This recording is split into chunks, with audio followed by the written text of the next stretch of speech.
What I really want to talk about with you is the future of Giannis Antetokounmpo. We opened the show this morning showing them losing last night. He didn't play, warmed up, wanted to give it a go, and ultimately just couldn't on the ankle. The Bucks get knocked out in disappointing fashion for the second straight year, and we find ourselves in a moment where we are talking about Giannis's future. What do you see? So the Milwaukee Bucks have maintained for a long time now that they see nothing but support from Giannis, and I feel nothing in the ether that says any differently. He has said repeatedly he wants to be there. Having said that, Greeny, and I apologize to Milwaukee, but this is just the reality. Objectively, I just do not think that he can sign the contract extension that's going to be offered to him this fall that would lock him into Milwaukee for 6 more years.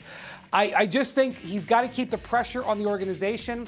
He's got to leave his options open. He can get the exact same contract in a year. This organization has shown reluctance at times to spend, specifically with the re-signing of Malcolm Brogdon.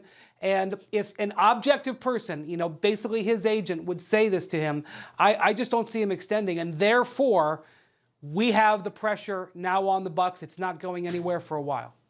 Wendy, I saw your notes. Take us through, for those who don't realize, the parallels of what LeBron James last season in Cleveland was and why it is so similar to this coming season for Giannis in Milwaukee. I can't believe how much this reminds me of the 2009 Cavs, LeBron's first stint in Cleveland. That team won 66 games, okay, #1 overall seed, but was a flawed roster. They didn't have a Chris Middleton, but they had other good players.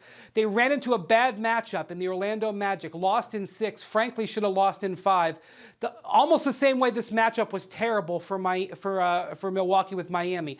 And with LeBron 1 year from free agency, the pressure was thundering on the Cavs' skulls, and they traded for an over-the-hill Shaquille O'Neal to try to save it. And LeBron couldn't extend. He couldn't commit at that point. And here we are. I'm telling you, Chris Paul to Milwaukee is going to become a conversation. I don't know how serious it'll get. It will become a conversation. It's almost the exact same thing. I don't know what the result of it will be different, but I feel so many remembrances watching this play out.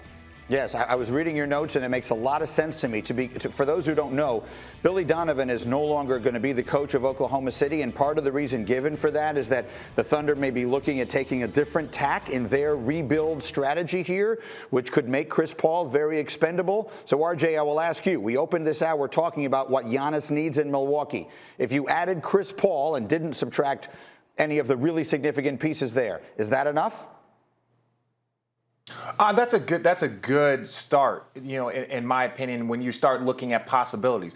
But one thing that Wendy brought up, you got to spend money, right? Don't get conservative now if you're the Milwaukee Bucks. You know why you have to spend money? Because if you take Giannis off of your team, the impact that it will have in your community, the impact it will have on your TV ratings, your sponsors, all of that money will then leave. So if you have to spend more money, if you have to go in the tax for multiple years, then go into the tax. Don't give me this small team loyalty and all this other stuff. No, Giannis is going to be judged by how many championships he wins because he is that great of a player. So ultimately, you have to go into the tax to make sure you get those championships in his best window. So this is up to the Milwaukee Bucks completely. You got to go spend money. We don't want to hear about tax because if he leaves, all that money is leaving with him.